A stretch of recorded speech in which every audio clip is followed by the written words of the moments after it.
Welcome students. This is the second video for the skeleton of the hand. In the last video we learned about the carpal bones. These were the carpal bones arranged in two rows, proximal and distal rows, and they were total 8 bones. Now today's video is for the metacarpal bone. You know that there are 5 metacarpal bones and they are classified as the miniature long bones. They are long bones because they show two ends, proximal and distal end are the base and head, and intervening shaft is here. So these are the basis of the all 5 metacarpal bones, and these are the heads, okay, and this is intervening the shaft. Now these metacarpal bones are numbered. Say for example, the metacarpal of the thumb side or of the radial side is the metacarpal first, okay, or the first metacarpal bone. Then this is the second for the index finger, okay, and then for the middle finger it is the third metacarpal, and one which is at the base of the ring finger is the fourth metacarpal, and the last one is the fifth metacarpal bones. So these metacarpal bones here, say for example, this is the first metacarpal, second, third, fourth, and the fifth metacarpal. The first is on the radial side. This is the radius, or this is the lateral side of the hand. So this is the radial border of the hand. And this, the fifth metacarpal bone, is on the ulnar side. So this is the ulnar border of the hand. So this is the fifth metacarpal, which is also the medial side of the hand. So this is the medial side of the hand, and this is the lateral side of the hand. So first, second, third, fourth, and fifth metacarpals, thus they are counted from lateral to the medial side. Now we will come to see the features of the metacarpal as a whole, general, okay. When you will see the feature of metacarpal, as I said, these are the miniature long bones. That means they have two ends. The proximal side, this end is called as the base of the metacarpal bone. Then there is a shaft, and then here is a large, massive, okay, the distal end, which is called as the head, okay. This is the head of the metacarpal. So now if you see this head, it is the, also these heads, they are project on dorsal aspect. Let me turn this skeleton of the hand on the dorsal aspect. See, this is the dorsal aspect of the skeleton of the hand, and when you flex the metacarpophalangeal joint, these ends of the head ends of the metacarpals, they become prominent and forms the knuckle. Say for example, in my hand, these are the prominent bony points which are the heads of the metacarpals, and they are called as the knuckles, okay. Now another peculiarity of the metacarpals is that here, if you will see it from the palmar aspect, okay, or the ventral aspect, there is a slight concavity forward, okay. So this is showing slight concavity forwards, okay, on palmar surface. But if you will see the corresponding dorsal surface, there is not much of the convexity is seen except in the first metacarpal, okay. So concavity on the, which is well defined onto the palmar surface or the ventral surface, okay. If you will see the dorsal aspect of the metacarpals here, you will see that just proximal to the head, these are the heads, and proximal to head, there is a very well defined large triangular flat surface. Can you see this large triangular flat surface on the dorsal or posterior aspect of the metacarp? This is not well defined in the first metacarpal bone, but this is the large triangular area. Now if you will see the base, okay, this base, okay, from palmar aspect, or this is the base of the first metacarpal, second, third, fourth, and fifth.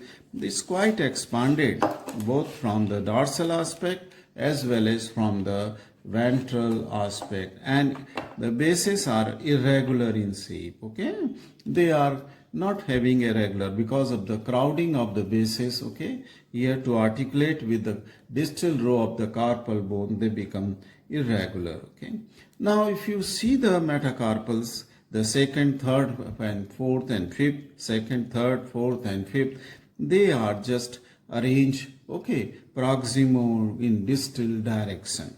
But if you will see the metacarpal of the first metacarpal, then you will see that it is rotated towards medial side. As I said that this ulnar side is the medial side towards median plane, and this is the left. So this first metacarpal is rotated towards the medial side, not exactly up to 90 but somewhat close to the 90 degree as compared to the other metacarpals. Okay, now another feature, if you will see of this first metacarpal, see the base of the first metacarpal. Let me enlarge, zoom it little so that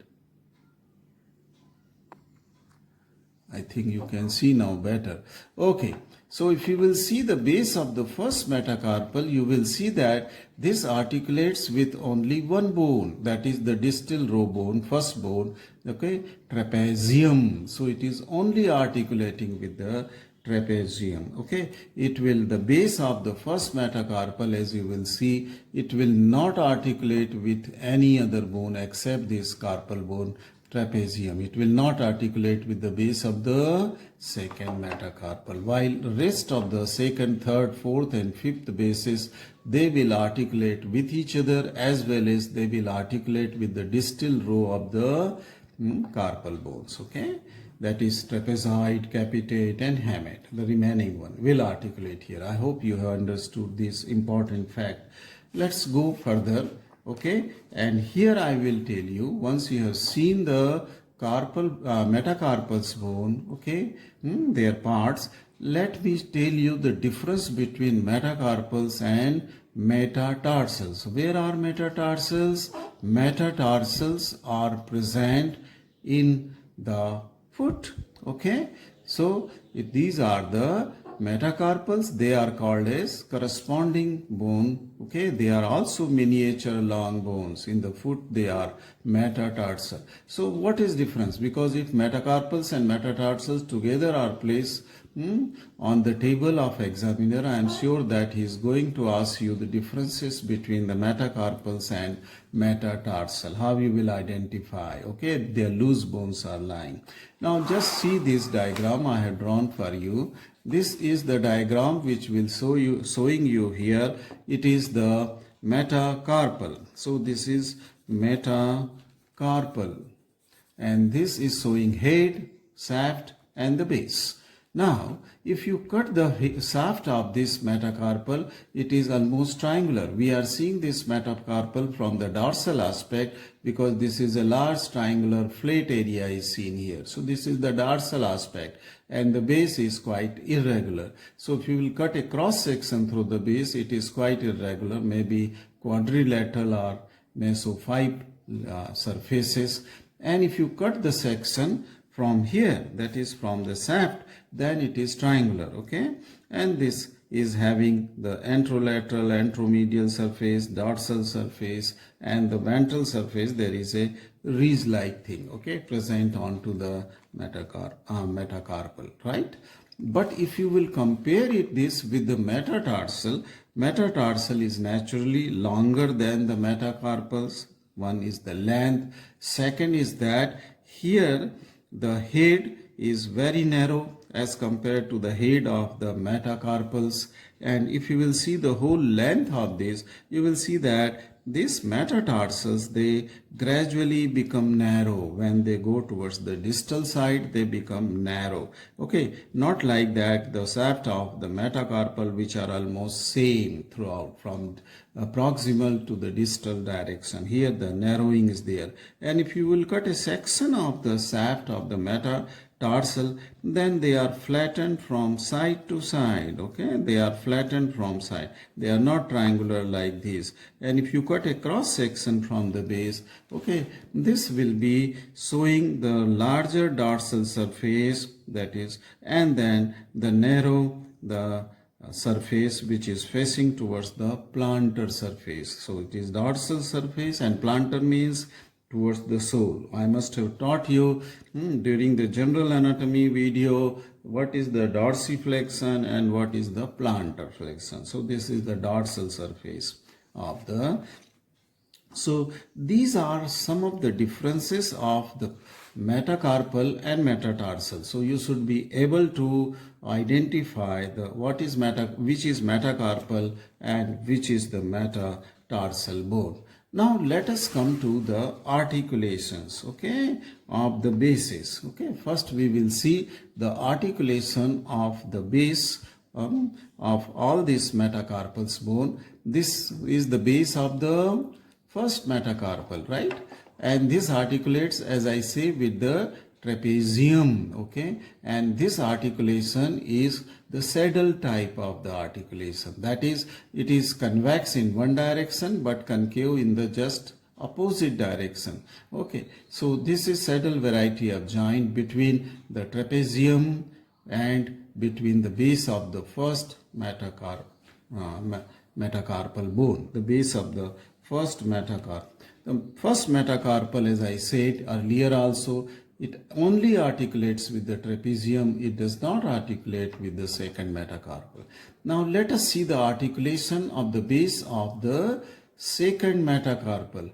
If you will see the base of the second metacarpal, okay, I hope you are able to see it is a groove. That means on its base I cannot show you because it is where I am putting my pencil. Here it is a groove, and this is the medial lip because it is the ulnar side or medial side. This is the medial lip of the groove, and here is the lateral. Medial lip is extending more towards proximal side, and in this groove fits the trapezoid. Fits this small bone trapezoid, which was like the boot of a baby. Okay, so this is the second base, and second base is articulating with trapezoid, and at the same time it is also articulating with that of the lateral lip of this groove. Okay, that is with that of the trapezium. So it is articulating with the trapezium, trapezoid, and here it is also articulating with its medial lip to the capitate bone. This is capitate bone, with the medial lip to the capitate bone. At the same time, on its medial side, it is also articulating with the base of the third metacarpal bone, base of the third metacarpal bone. So these are many articulation of the base of the second metacarpal bone. Now see the base of the third metacarpal bone, and you can see directly this is the base of third metacarpal bone. A large area of it, okay, is articulating with that of the capitate. And then on the side it is also articulating with this, that is the second metacarpal base of the, and on the medial side it is also articulating here with the base of the fourth metacarpal. So these are the articulation of the base of the third metacarpal bone. The base of the fourth metacarpal, just let me tilt it. I will show you that on its lateral side it articulates, as I said, with the base of the third. Then it also articulates with the capitate, and then it also articulates with the hamate. Okay, this is the hook of hamate, so this is hamate bone. It articulates, but on its medial surface it is also articulating with the base of the fifth metacarpal. It is articulating with the base. So it, on one side it articulates with third, on other side it articulates with the fifth, and the base articulates with the hamate and the capitate. Okay, hamate. Now see the articulation of the base of the fifth metacarpal bone. The major part of this articulates with the hamate. Okay, it hamate, and on the side it also articulates, radial side it also articulates with the base of the fourth metacarpal. Okay, so there are only two articulation. Okay, two articulation, and much more medially this shows a tubercle here. The base of the fifth shows a tubercle for the attachment of the muscle, which I am going to tell you just now.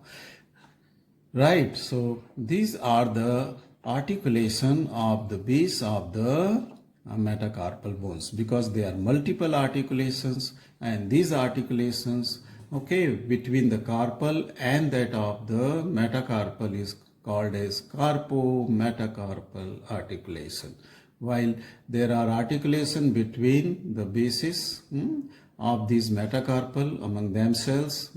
So this will be the intercarpal articulation, intermetacarpal articulation. Right. Let's move further. Once you have seen it, okay, then I will tell you some of the features of the individual metacarpals. Okay, I am not bothering you to determine the side of the individual metacarpal. You actually don't need it.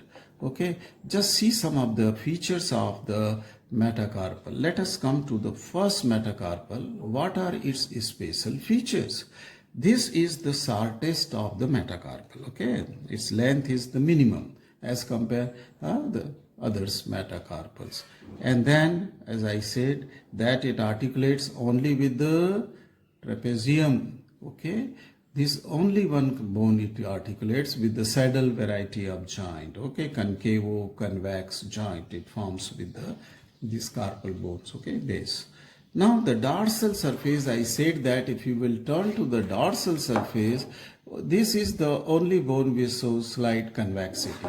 Okay, concavity is on its palmar surface, but then convexity is also on the dorsal surface here. Now, if you will see the distal end of this first metacarpal bone, I hope you are seeing or not. Yes, this is showing the two bulgings, and these bulgings are for the articulation with the sesamoid bone, which are there in the muscles which are running over this distal end. So this is for the articulation with that of the sesamoid bones, right, near the distal end. The two tubercle are seen, bones. Now, if you will see the head of the first metacarpal bone, you can see here, okay, it is very well seen here that this head is not, okay, rounded as it is in case of the other metacarpals. It is a rounded ball-like structure, but here it is flat. You can see this head is not rounded, ball-like, but and it is flat. It is not convex at all. So these are the peculiarities of the first metacarpal bone. Now, second metacarpal, if we see, we will see that the second is the longest of all the metacarpals. See this? This is the longest. Compare it with the first and compare it even with the fifth. This is the longest bone, okay, longest metacarpal bone, okay. Now, the base shows a groove that I have already shown you. The base shows a groove, and because of the presence of the groove on its proximal surface of the base, this bone can be identified, okay. And the medial lip of this groove is prominent, as I said it, and it articulates with the two carpal bones, trapezoid and capitate. With the trapezoid and capitate. Let us move to the third metacarpal, and this third metacarpal bone is identified because of the presence of a styloid process, but it is not present on this palmar surface. It is present on its dorsal surface. So this was the first, second and third, and here you see that there is a projection here. Okay, see, can you see this projection? This is on the dorsal aspect of the third metacarpal bone. Okay, that is called as styloid process, by which it is identified. Right, then we come to the fourth metacarpal bone, and fourth metacarpal bone has no peculiar, any special feature, just that if you will see the proximal surface of the base, if you will see, it is quadrilateral in shape, okay, that is quadrilateral in shape. Now, coming to the fifth metacarpal, and this fifth